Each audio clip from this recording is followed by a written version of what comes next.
G'day there guys, it's your main man Markee, and welcome back to another episode of r/Am I the Arsehole? Let's go. Am I the arsehole for saying I prefer sushi to children? Okay, so straight to it.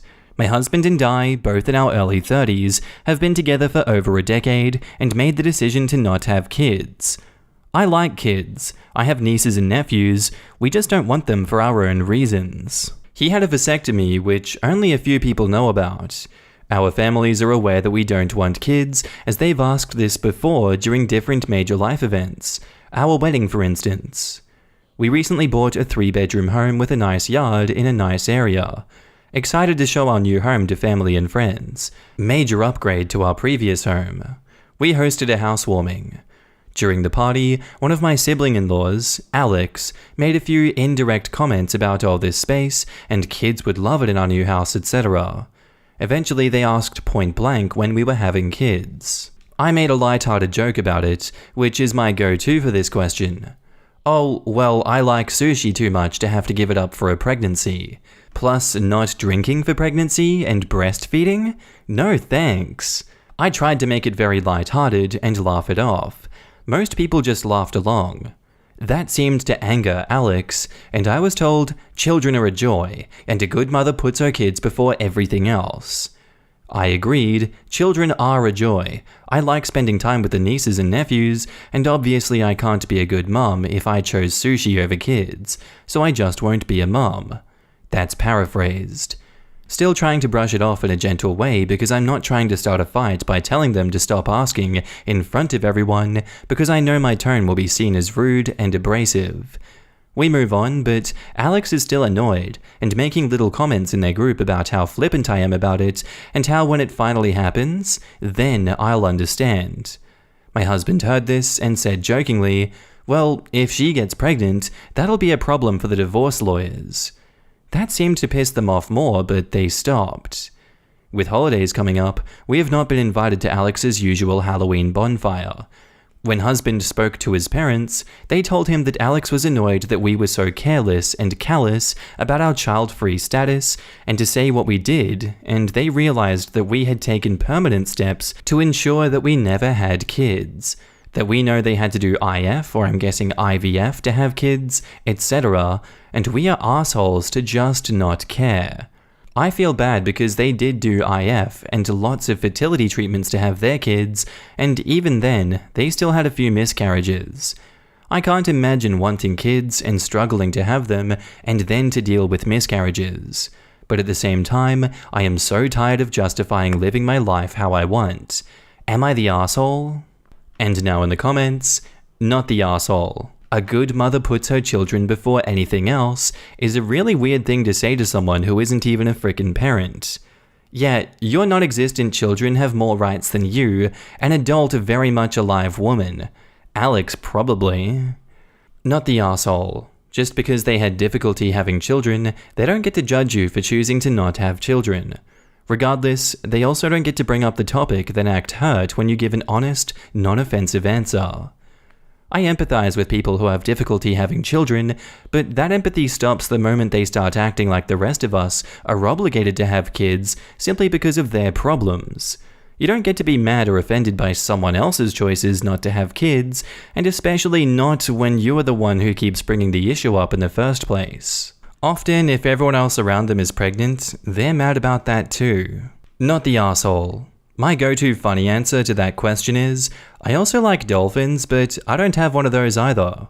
Alex is taking this way too personally. And OP says, I like that. I think if I need a funny comment, I'll just use one about cats, since we already joke in a crazy cat lady. Unfortunately, the cat is allergic to children. And back up to the post, there is an edit to add. To the few people messaging and commenting about me being an arsehole for not wanting kids, I'm not asking if I'm the arsehole for my kid decision, I'm asking if I'm the arsehole for saying the sushi over kids comment. And to everyone else, holy guacamole, I am overwhelmed. I never expected to get so many responses. I'm trying to read all of them, and the advice given. I feel terrible my joke was taken the way it was, and that I hurt my in-laws. I truly never meant for that to happen. After the bonfire this weekend, we will be reaching out to have a heart-to-heart, if they'll accept it. Either way, I will be apologizing for hurting their feelings, let them know I love their kids and them, but I will also be firmly putting down any further attempts to discuss our child-free status if the conversation is about changing our minds. I have not told them our reasons for being child-free, so I think perhaps if they are willing to listen, I'll explain to them, and hopefully the conversation can be constructive. I don't want to go into the holidays with my husband on the outs with his brother. Thank you all. And now on to the update. Y'all, I was blown away by the amount of comments I received. I was super split because I could see both sides of our situation, and I'm still a bit split to be honest, but I figured I would give an update. Husband and I sent Halloween goodie bags for the nieces and nephews with his parents, since they were both going to the bonfire. We have sent them that way before when we couldn't attend, and no matter what issues are between us adults, I don't want the kids to think that they were forgotten. I did tell Alex's wife that we would be sending the bags and why, and also apologizing and hoping that she didn't feel as if I was stepping on toes or anything, but I thought they would understand and put the kids' feelings before whatever situation that we had. I also apologized if they took any offense to my comments. She thanked me and promised to talk with us soon. My husband called Alex, told them that they/we needed to talk. It ended up with just the two of them having a heart-to-heart, and my husband updated me later with both Alex's and his wife's permission. Alex admits to being a bit bitter about our apparent ease of deciding to be child-free. Husband explained that decision was agonized over, including therapy to ensure my and his peace of mind. Alex also went on to say that they have been trying to get pregnant, but likely won't be able to again. Apparently his sperm count is too low, and it was recommended that they stop the fertility treatments on Alex. I was devastated to hear that. I knew his wife had some issues carrying, but we did not realize just how much they struggled on both ends to get pregnant. Alex had been playing with the idea of asking my husband to donate sperm as the only brother, and hearing that he had a vasectomy kind of broke that dream for him. Apologies were made all around. Alex admits he took my jokes in a way that he knew I wouldn't mean, and he would stop asking about my kids, only future cats. We apologized for unintended hurt. Alex sent me a package in the mail, a pair of those metal balls to hang off my truck hitch. I think it's safe to say that while it may take a bit for the relationship to feel back to normal, we are safely on our way there. And now in the comments, I'm glad that things worked out and everyone was able to clear the air. Communication works wonders. It makes sense why Alex had such a big reaction if he was building himself up to ask his brother for, a contribution. I hope your in-laws will consider adopting in the future if they still want to expand their family. There are so many kids that need a loving and supportive home. Thanks for the update, OP. And OP replies, I think they might consider that after they've taken time to accept their current situation. Thank you for the support. And just an FYI, sorry if this has already been said, vasectomy doesn't prevent your husband from donating sperm, if that's something you wish to do. It's called sperm aspiration, and it's more expensive than the traditional route, but not more so, from my understanding, than, say, donor egg cells. I cannot believe this touching, empathetic update ends with, and then he sent me truck nuts. Incredible. Glad to hear that y'all are patching things up. And OP says, out of all the weird crap we've ever sent to each other, it is legit my favorite. Our next post is titled, Am I the Asshole for Publicly Calling Out the School Nurse? In this story, there is me, 34 male, my daughter with type 1 diabetes, 11 female. So my daughter has type 1 diabetes and has been diagnosed since she was 5. For the most part, she handles it like a champ, but she's a kid. Sometimes it sucks. I don't blame her when she's upset about it. She's gotten very good at managing how she's feeling and speaking up when she feels off or wrong. That said, she's 11, and the nurse and 2 of her block teachers are meant to supervise when she gives herself medication. We had a 504 plan in place at her school and have had it in place since diagnosis. I have conferences with the teachers every year, and since she started at middle school this year, her new nurse and administrative staff. I let my daughter speak her piece and let her feel heard. She has struggled with non-school extracurricular before, ignoring her concerns when she says she doesn't feel good because she looks fine. This school year started the end of August and we met a week prior. I got a call Monday afternoon while I was at work saying that the school bus driver had to call the ambulance for my daughter on the way home because she fainted. My job is 40 minutes away, so I said I would meet them at the hospital. She was awake and chatting with her nurse when I got there. Her blood sugar had dropped very, very low while she was at school. She was feeling better and didn't seem too bothered, so I took her home once allowed and let her pick a movie to watch. Once the movie was over, I asked if she didn't feel good at school. I needed to make sure that she wasn't ignoring her symptoms and had eaten lunch. She told me that she felt weird just before the end of the day and checked her sugar with her teacher, who had sent her to the nurse when it was really low. When she told the nurse she needed glucagon, the nurse said no and she should take it at home when she gets there. At this point, I was raging. The nurse did not give her her medication and then sent her to the bus. The 504 plan in place has a stipulation that if her blood sugar is too low at the end of the day, she cannot take the bus home. The nurse is supposed to give her glucagon and I get called to pick her up/arrange for someone to take her home. The bus drivers aren't trained to know what to look for or to give her her medication. I then called the school Tuesday morning to arrange a meeting to talk about what happened. We scheduled it, but it hasn't happened yet. In the meantime, I went wild. I wrote a mile-long Facebook post with pictures of the 504 and the hospital bill and me ranting. It kind of took off and got a lot of attention. Last night, my siblings and co-workers started telling me maybe I went too far in making the post, specifically in my naming the nurse. It was shared in a couple of different pages on Facebook for our county and town, and a lot of people have been making comments on the school board's social medias about the nurse.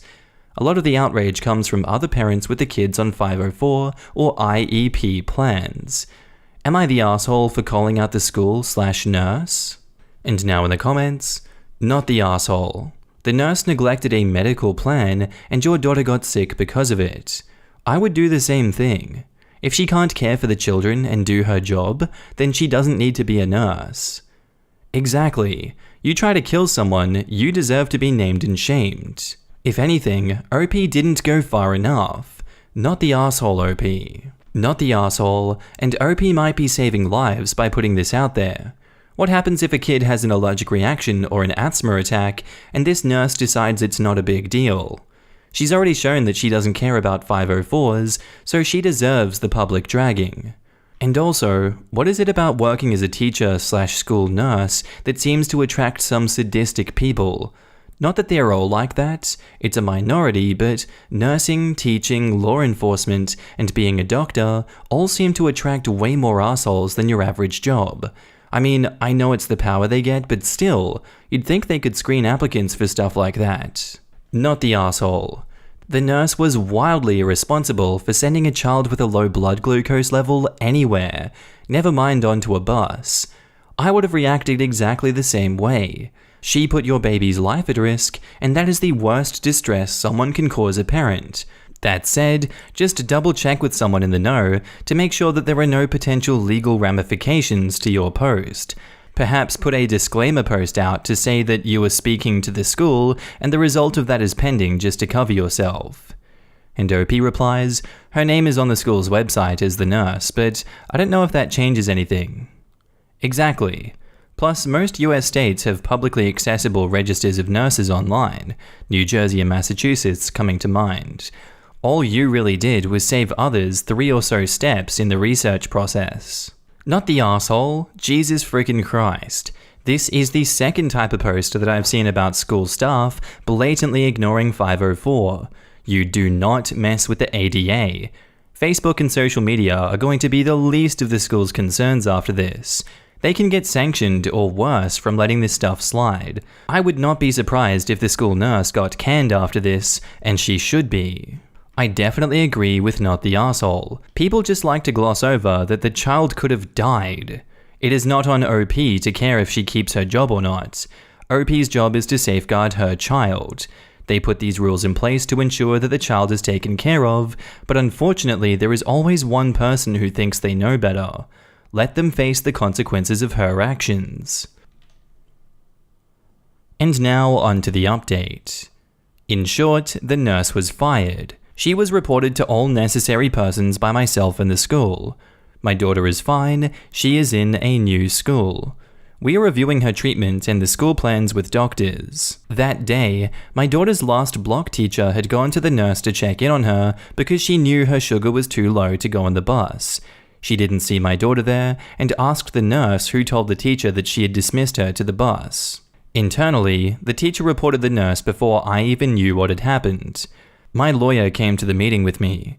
The school was already in damage control mode and as apologetic as could be.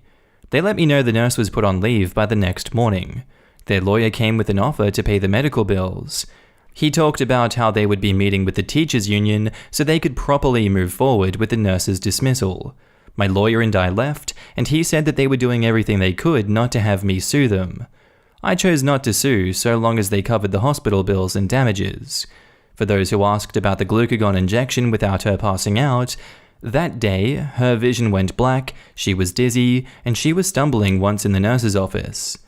Other health things, she's getting a CGM and a phone. Regrettably, I was not above bribing her. We are revising her plan and talking to her new school about all of the changes. For those concerned about my using the nurse's name, my lawyer had no concerns since her name was in multiple places associated with the school and her place of employment was on her social media sites. Since during the meeting it was confirmed what happened with my daughter and what she had told me was accurate, he didn't think that she would have any grounds to stand on if she wanted to pursue action against me. For those who commented that I was the asshole for sharing my daughter's info on Facebook, I have 50 friends who are majority family. I also always check with her when I post pictures and about what I share. That is the easiest place for multiple people to get quick and/or big updates at once. Some of the older family members check Facebook more than their emails. You can be upset that I shared this, but this system has worked for us.